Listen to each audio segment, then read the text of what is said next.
So if you've ever thought about becoming a pilot, or if you've got any other grand dream, what does it take? What's involved? What does the journey look like? Let's check it out.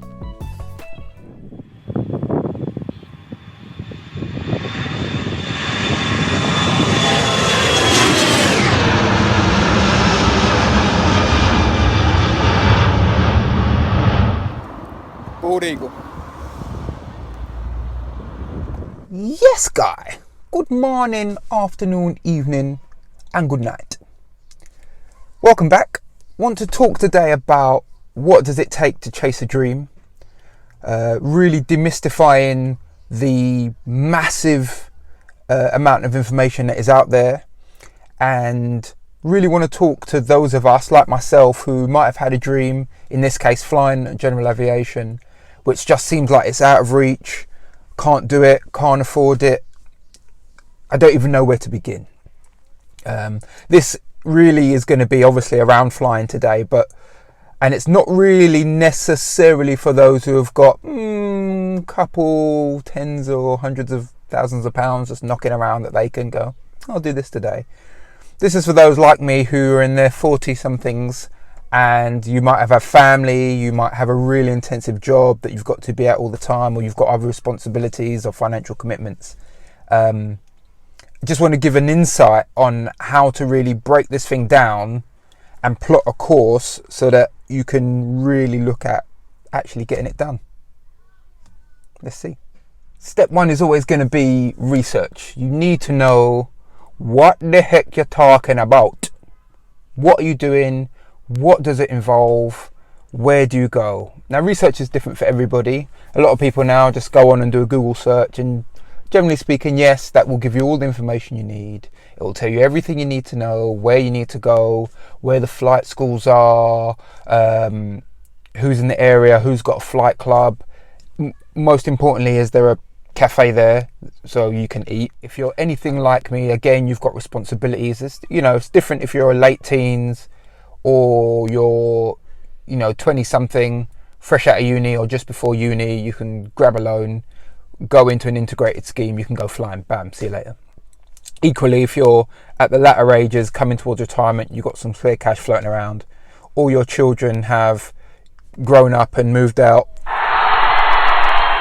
and you've just got, you've got disposable income, you can just crack on. Your decision isn't going to affect anybody. Off you go. Where that's not the case, first things first, speak to your family. Speak to those who are going to support you. These things are massive undertakings. They're not easy. They're not light. There's a lot of effort, a lot of time. And I don't know if I've heard this or said this before, but whole heap of money. A lot of money. It's a real financial investment. The next thing you really need to decide is which avenue you're going in. Are you going in commercial? Is this a change of career for you? So you're heading for the airlines or corporate flying, which isn't quite the airlines, but is still a high degree of training and skill. Maybe you want to be flying single engines, multi-engines, night flying, gliders, microlights. It's a massive list of things you're doing. For me personally, I want to get my private pilot's license, which will allow me to fly for myself, take family and friends. And then in the future, I've got the option of upskilling, increasing my ratings, and perhaps going into a career or something like that. But that will allow me to continue working, continue to support my family, and still have the fun of flying. You have to know it's for you, and maybe even this before you talk to anybody about it, or you have to know that this is something that you want to do. I know for me, when I was in university, I was part of the Air Squadron, which is the RAF thing. It's like they do in Freshers' Fair. I did a load of flying in Bulldogs out of RAF Benson. And that was just an amazing time for me. I was hooked from then. I was probably hooked from before then. And since then, and this is some 20 plus years ago now, I've been waiting to get back in the air and making excuses. So you have to know it's for you. Again, this is a massive undertaking, massive financial commitment, massive commitment of your time, of your resources, And it's not just you. Everyone in your support network will have to take that journey with you. You know, it'll be important to let them know where you're going, who you're talking to, what you're doing. The other really important resource when it comes to research is YouTube. Hi everyone. YouTube is just a font of information. There are so many, and I talked about it in my first video. There are so many good YouTubers out there, so much great content, which will give you an insight into some of the training around it, some of the financial commitment, maybe not all of those things together, but certainly the freedoms that you're going to get from flying. And again, you know, take out flying, put this where your dream is. Whatever it is, somebody's doing it. So check them out. You will learn so much, which ways you want to go, which ways you don't want to go, planes that you want to fly, planes that you don't want to fly, missions that you want to take, places that you want to go. And even better, if you can't find it, that gives you an opening to do it. That gives you an opportunity to fill the gap. What's next? The next is the where. Where are you going to do it? And for flying, that is all down to the school that you're going to do it. Most importantly, it's going to be a school. There are exceptions. Again, for all those people who have got big money, some people buy their own airplane or buy sharing an airplane and then hire an instructor in to do that. I ain't got that. This car is normally full of kids. So for me, it's about the school. Now, there are a number of schools, as I said. I live in the southwest, so you've got places like Bliss, L3, which are quite a big world-known school for commercial aviation training, BCFT, Bournemouth Commercial Flight Training, again for commercial stuff, Compton Abbas.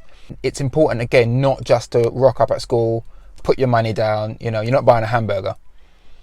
Check out the school that you are looking into. When I did my research, that's one of the major things. Check out the school, speak to the instructors, speak to the pilots who are there in the club, get a feel for it.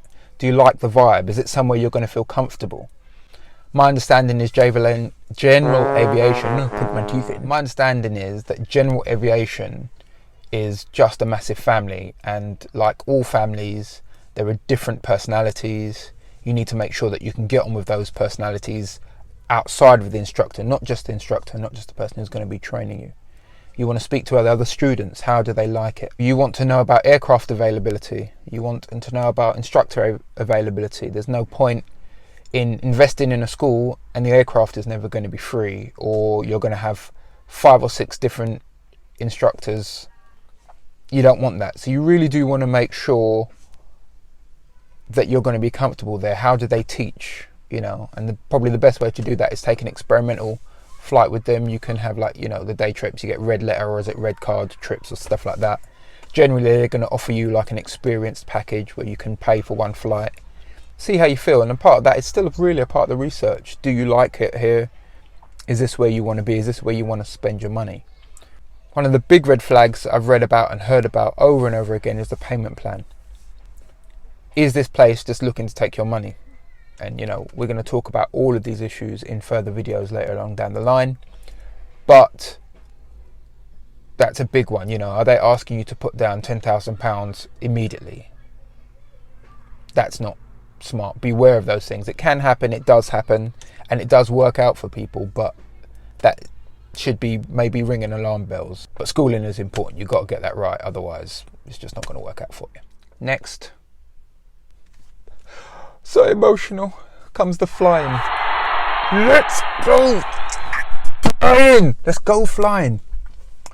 What are we studying for? I am studying to gain an EASA PPL license. That means the European Aviation Safety Agency PPL, private pilot's license. You can take passengers, family, friends. You can't get paid. It's not a career. You can't, you know, there are other restrictions and there are other ratings that you can put on it towards the end. It takes 45 hours. It's a minimum of 45 hours of flying. 25 of that is going to be dual instruction. 10 hours of those 45 has to be solo, and at least 5 of those solo hours will be cross-country, i.e. going for long distances rather than just in your local area, to show that you can navigate, find your way around, read maps, etc., etc. But you kind of plod on, and there's no real hurry to get done in 45 hours. This is about safety, not about the speed at which you get through, no matter how eager you are. So you can start logging your hours at the age of 14, which is really good. You can take your first solo when you're 16, and you can be awarded your license at the age of 17. So again, you know, if you've got kids, or if there are any young people here watching this, start hassling people now. Start hassling your parents and your grandparents and your aunts and uncles. Tell them this is what you want to do. Let's go, let's go, let's go. Leave me a comment. I'll call them up for you. Let's get them out. You can come out with me when I start learning. You're also going to need a medical from an AME, which is an aviation medical examiner. And the other major thing, which is you're going to be involved in, or I'm going to be involved in, is more study. Not just the flight exercises, but there are 9 exams which have to be taken. 9 exams. 9, you know. 9 exams, which a good flight school will help you with, but equally you can do your own study, private study. There's online ground school. There's loads of avenues and loads of help out there to get those done. And then there's also a radio exam. All of that combines, you know, to get you up there, to get you that license, to make sure that you're safe, proficient, and you can enjoy your flying without, you know, scaring yourself, really, which is, it's a big thing to undertake. Congratulations, you've been awarded your PPL. You've got your license. What can you do? If you're going on now to commercial, to do other things, get more ratings, then off you go. You need to be doing hour building. A lot of the commercial study, a lot of those licensing and ratings, you need a minimum number of hours. So a lot of people will then either buy an aircraft themselves or go into a shared ownership so that you can fly more cheaply, more economically. Or you just hire as and when, just depending on what suits you, what your personal circumstances at the time.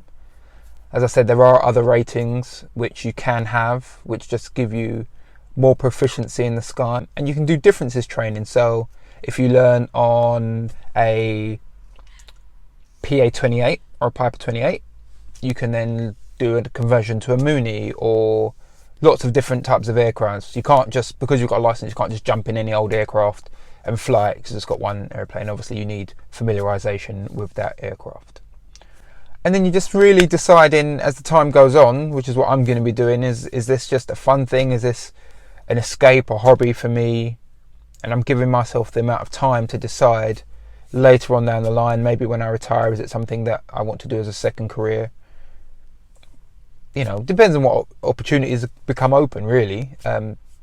As we've already discussed, the sky's the limit. Let's see what happens. So what do you have to do now? Firstly, get online, get started. Don't wait until you're ready. Forget flying, this is for everything. You've got a dream, you've got a thought, you've got a desire, you want to do something. Don't wait until you're ready. Ready is a lie. It's a false concept. It doesn't really exist. You want to do something, get the ball rolling, get online, type it in. How do I become? How do I do this? Where can I do this? Get involved, absorb that information. Go visiting, talk to people. Those are the biggest things I can suggest. At the minute, I'm kind of pimping myself out to just anybody who will talk to me about flying, anybody who's in my local area. Can I make enough friends so that, you know, I make no bones about it, I'm going to be trying to jump in people's planes. You know, if they've got a plane, I want to be in it. And you've kind of got to put yourself about in that way and just be prepared to become a bit of a busybody about the thing you love. Be annoying about it almost. Be irritating. If it's what you love, make them tell you no. Don't be afraid to hear the word no, but get out and get it. Get out and get it. Get out and get it. See you all next time. Goodbye and later.